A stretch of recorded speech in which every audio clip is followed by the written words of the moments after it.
Dando continuidade, respeitando as inscrições, vamos ouvir agora a palavra da professora Amanda Gugel.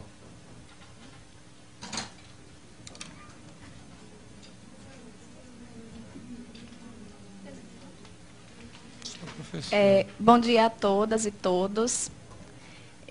Durante cada fala aqui, eu pensava em como organizar a minha fala, né?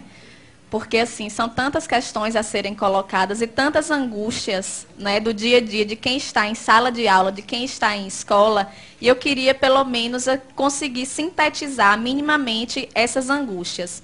Mas também, como as pessoas apresentam muitos números, e como sempre colocam, os números são irrefutáveis, eu gostaria também de apresentar um número para iniciar a minha fala, que é um número composto por 3 algarismos apenas, bem diferente dos outros números que são apresentados aqui com tantos algarismos, que é o número do meu salário, né?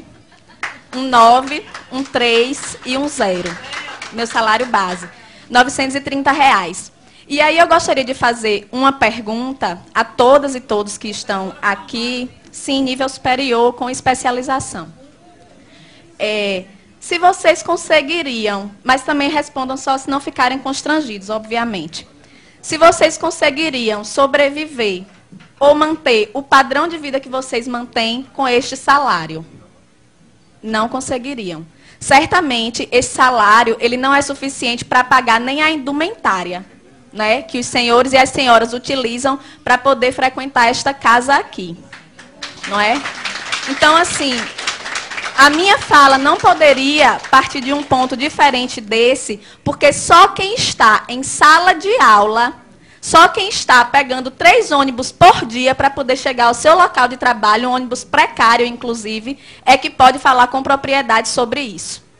Fora isso, qualquer colocação que seja feita aqui, qualquer consideração que seja feita aqui, é apenas para mascarar uma verdade, que é uma verdade visível a todo mundo, que é o fato de que, em nenhum governo, em nenhum momento que nós tivemos no nosso estado, na nossa cidade, no nosso país, a educação foi uma prioridade.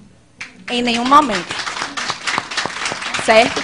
Então, assim, me preocupa muitíssimo a fala da maioria aqui, inclusive da secretária Betânia Ramalho, com todo respeito, que é, não vamos falar da situação precária porque isso todo mundo já sabe. Como assim não vamos falar da situação precária? Gente, nós estamos banalizando isso daí. Estamos aceitando a condição precária da educação como uma fatalidade. Estão me colocando dentro de uma sala de aula com um giz e um quadro para salvar o Brasil, é isso. Salas de aulas superlotadas, com os alunos entrando a cada momento com uma carteira na cabeça, porque não tem carteiras nas salas. Sou eu a redentora do país? Não posso, não tenho condições. Muito menos com o salário que eu recebo. Tá certo? A secretária disse ainda que nós não podemos ser imediatistas, ver apenas a condição imediata. Precisamos pensar a longo prazo, mas a minha necessidade de alimentação é imediata. A minha necessidade de transporte é imediata. A necessidade de Jéssica de ter uma educação de qualidade é imediata. Certo? Então, eu gostaria de pedir aos senhores, inclusive, que se libertem dessa concepção errônea, extremamente equivocada, isso eu digo com propriedade, porque sou eu que estou lá, inclusive, além, propriedade maior até do que os grandes estudiosos, parem de associar a qualidade de educação com professor dentro de sala de aula. Parem de associar isso daí. Porque não tem como você ter qualidade em educação com professores 3 horários em sala de aula. Certo? Porque é assim que os professores multiplicam os 930.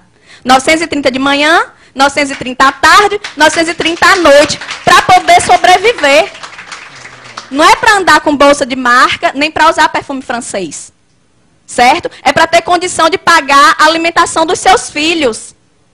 É para ter condição de pagar uma prestação de um carro, que muitas vezes eles compram, para poder se locomover mais rapidamente entre uma escola e outra, e que eles precisam escolher o dia em que vão andar de carro, porque não tem condição de comprar o combustível. Tá certo? Então, a realidade nossa, o cenário da educação no Rio Grande do Norte hoje é esse. E eu não me sinto constrangida em apresentar o meu contra-cheque, nem a aluno, nem a professor, nem a nenhum dos senhores aqui, porque eu penso que o constrangimento deve vir de vocês. Sinto muito, eu lamento, mas deveriam todos estar constrangidos, entende? Então, assim, entra governo e sai governo, e eu peço desculpa mais uma vez, Betânia, mas não tem novidade na sua fala. Sempre o que se solicita da gente é paciência. É tolerância. E eu tenho colegas que estão aguardando pacientemente há 15 anos, há 20 anos, por uma promoção horizontal. Professores que morrem e não recebem uma promoção. Então, eu quero pedir à secretária, em primeiro lugar, paciência também, porque nós não aguentamos mais esse discurso. Não aguentamos. O que nós queremos é objetividade. Como é que é? Queremos sair desse impasse? Queremos. Mas como? Sem nenhuma proposta, de mãos abanando? Voltar mais uma vez desmoralizado para a sala de aula, para o aluno dizer, professora, a gente ficou aqui sem ter aula e só isso. Vocês receberam R$20, R$30, dão risada. Pedimos ainda, secretária, respeito.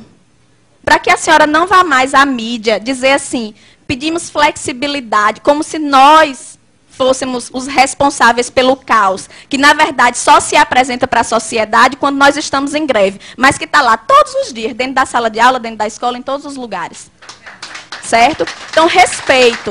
Não se refira à nossa categoria dessa forma, não se refira. Nem se refira apenas como se fosse a direção do Síndico que está querendo fazer essa greve. Não é não, é 90% da categoria. 90% da categoria no estado inteiro, nos interiores, aqui na capital. Certo? Pedimos aos deputados apoio. Estejam mais presentes, participem ali, vão à nossa assembleia, procurem ouvir esses trabalhadores, procurem saber a realidade. Certo? Pedir à promotoria que esteja com a fiscalização efetiva ao Ministério Público. Que não seja para dizer, professor não pode comer desse cuscuz, não, porque é um cuscuz alegado que a gente come, o cuscuz da merenda. Porque a promotoria está para lhe dizer que a merenda é do aluno, não é do professor. Certo? É assim que funciona. Diga-se de passagem, nós não temos recursos para estar nos alimentando diariamente fora de casa. Não temos para isso. Certo? Então, são muitas questões mais complexas, certo? São muitas questões muito complexas que poderiam ser colocadas aqui, mas, infelizmente, o tempo é curto e eu gostaria de solicitar isso. Em nome dos meus colegas que comem o cuscuz alegado, em nome dos meus colegas que pegam 3 ônibus para chegar ao seu local de trabalho, em nome de Jéssica, que está sem assistir aula nesse momento, mas que fica sem assistir aula por muitos outros motivos, por falta de professor, por falta de merenda, certo? É isso que eu quero dizer.